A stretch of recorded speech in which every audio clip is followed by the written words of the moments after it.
Hey y'all, how's it going?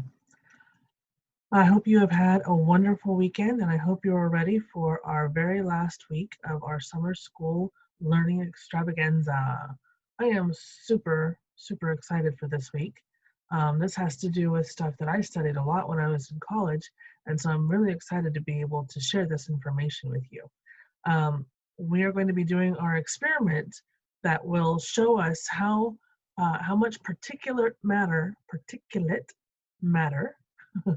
is in our atmosphere, and specifically in the atmosphere where our air is, because our atmosphere is really big, but the part where our air is very small. Um, Particulate is kind of a big word. It means composed of distinct particles. So when we're talking about particulate matter, we're talking about whatever particles are in a certain part of something. So like if we're talking about a cubic foot of air, we're saying that within that air, there are certain particles that are made up of what air is made up of. And we're going to learn about what that is in just a little bit. First off, I kind of want to show you what our atmosphere actually kind of looks like and how it's composed. Now, I want to show you, to give you a little bit of a frame of reference, um, let's just bring it right up here for just a second to the board. Okay, so this is my rendering of our atmosphere. So this is the ground right here, and this is where the water comes in. So with the ocean and the beach and all that kind of stuff. And it looks like it's kind of big, but then look right here. This is Mount Everest. It's not by itself generally, but this is a good point of reference because I want you to see that this area of the atmosphere, this is the first layer because there are several layers of our atmosphere. This first layer is about 9 miles tall. It goes 9 miles up from the earth, from the surface. And it doesn't even go to the top of this mountain. This is the tallest mountain on our planet. Lots of people go to go look at this mountain. And when they get to about here, they have to use special equipment to be able to breathe, because once they get over that area, that little line right there, there's no more air for them to breathe, and certainly not enough for them to actually live. So they have to bring their own oxygen with them to breathe as they continue going to the top of the mountain. So this is the troposphere. And this troposphere, like I said, it only goes about 9 miles off of the surface of the earth. All of the air that we breathe is right there, all of it. All the clouds that you see in the sky are all in that layer right there, all of them. So every so often, I know that you guys have seen these types of clouds that kind of look like this. They're kind of flat, like this, and then they go like that, like an anvil. Every so often, the force of these clouds rising will break through that layer, but it's very seldom, and it doesn't stay in there for very long. Because what will happen is usually you can see that the wind is blowing this way. It'll blow it out this way, and it'll flatten it out the cloud. So it'll come back down below that layer. Those are cumulonimbus clouds, and they're very volatile. So when you see clouds like that over that area, there's usually some sort of thunderstorm activity. Okay, so over the troposphere, right here is the stratosphere, and that's another 20 miles from the bottom of this line over to this line. So it's at about 30 miles above the Earth that the stratosphere lies, and in the middle of that is what's called the ozone layer. Now there's natural ozone that goes through the middle of this stratosphere. And when we talk about a hole in the ozone layer, that's where that hole is in this layer right here. And that ozone layer is actually what gives us enough shelter from a lot of the damaging rays of the sun to make it possible for us to live on the Earth. So having a hole in the ozone layer is actually kind of a dangerous thing. So we don't want that hole there anymore, and it had gotten kind of big. It's thankfully started to shrink because we have started to learn how to take care of it. Now, one thing I want to point out to you, it says right here, altitude. That's because every time we go up, we are going into a higher altitude, okay? The layer of the atmosphere that's right here is the mesosphere, and that's another 20-something, 22, 23 miles up above the stratosphere. Then there's the thermosphere, and then way up there is the exosphere. And you can't really see it.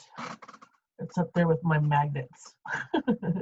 But if you were to look up into the sky at any particular time and see the space station as it's flying across the sky, you would know that it actually is in the exosphere.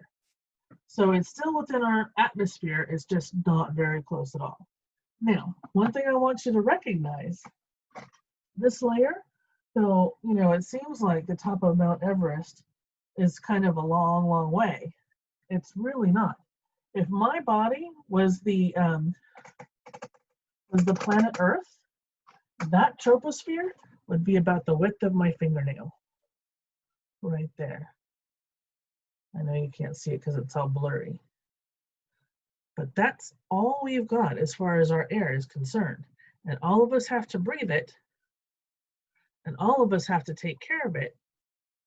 Otherwise, we're not going to be able to continue on this earth if we don't have that layer of atmosphere that has all of our air that we breathe. Now, what is in our air? What is actually air? That is such a good question. So what I'm going to do is I'm going to show you a video that's going to kind of break it down for you. And I'm going to do that right now.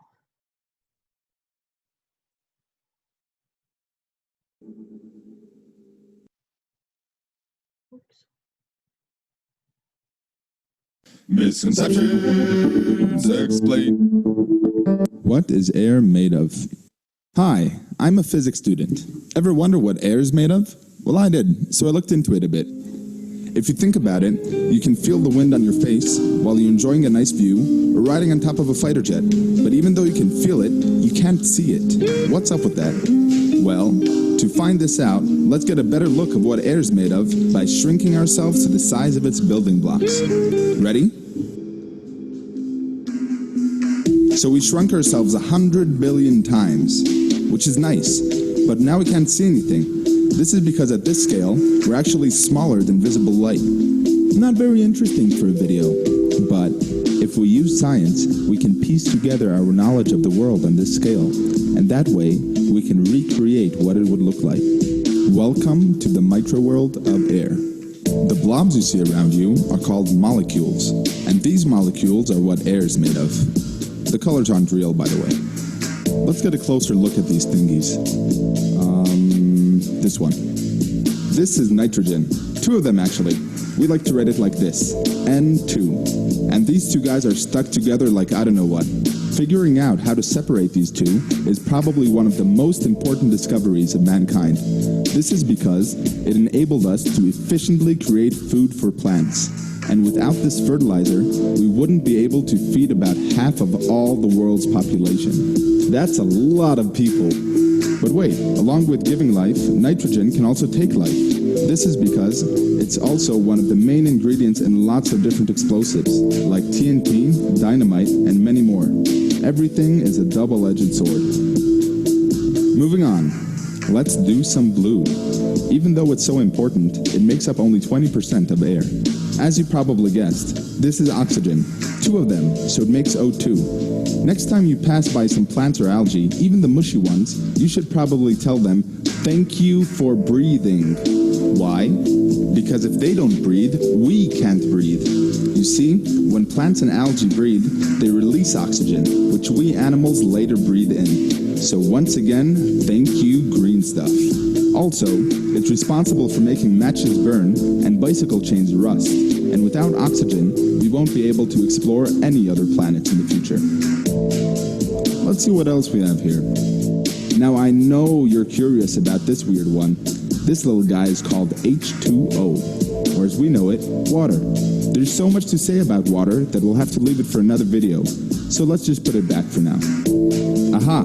Now here's something new to most people. This little pink guy is called argon. It makes up about 1% of all the air around us, about the same amount as water. It's very useful in keeping certain foods and wines fresh. It's also used in regular and in fluorescent lighting, and it's even used in lasers, which is always cool. So that's it. There's still some small amounts of other stuff, like carbon dioxide, floating around here somewhere, but for now, we're done here. So let's get back to our regular size. Although it's fun to be back, we can't see the parts anymore. But what we can do is keep in our minds the pictures of the 4 main building blocks that air is made of: nitrogen, oxygen, argon, and water. So next time you're riding a fighter jet or getting some air on a mountain by the sea, enjoy each breath because it really is amazing. Misconceptions explained.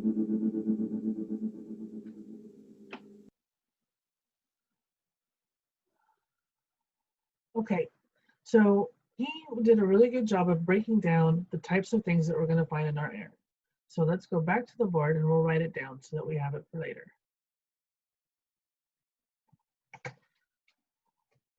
Okay, so the number one thing that we have in our air is not that, but this.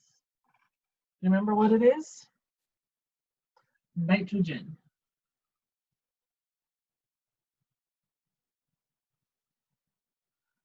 And just like he said, it's 2 nitrogen molecules that are stuck together. So it's N2, nitrogen times 2. And that makes 78% of our air. Now, I don't know about you, but I thought for a long, long time that oxygen, because it was so important for us to live, that oxygen was the number one thing that we had in our air, but that's just not the case. The number one thing that we have in our air is nitrogen. The number 2 thing at 20% is oxygen. And again, it's 2 oxygen molecules stuck together, so it's O2. The next thing we have, at only 1%, but critically important nonetheless, is argon. And it's just 1 molecule of argon. Now, the thing is when you add all this together, you get 99%. Now, it is true what he said, that we have water in the air, and it's in the form of a vapor, so in the form of a gas. But we also have other stuff in the air besides that. So we have water vapor, and we have what's called carbon dioxide, or CO2.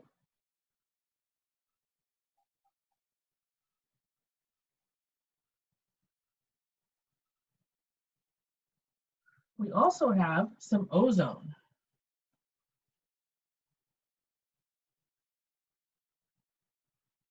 Trace amounts, what we would call trace amounts of ozone.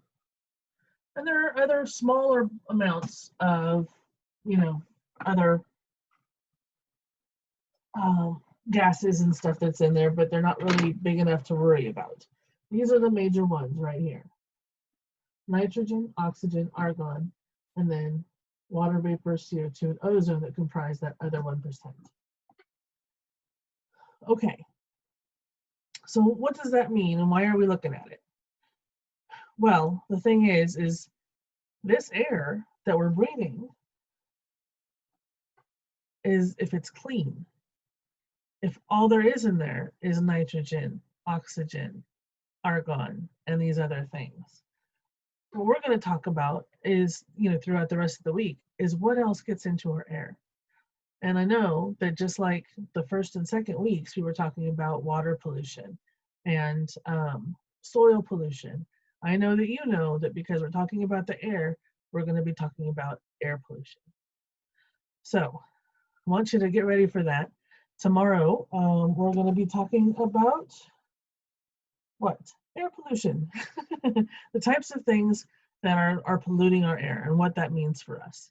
And then on Thursday, when we have our video, our last video, we're going to be talking about the carbon effect, and why carbon is such a horrible thing to be putting into our atmosphere all the time.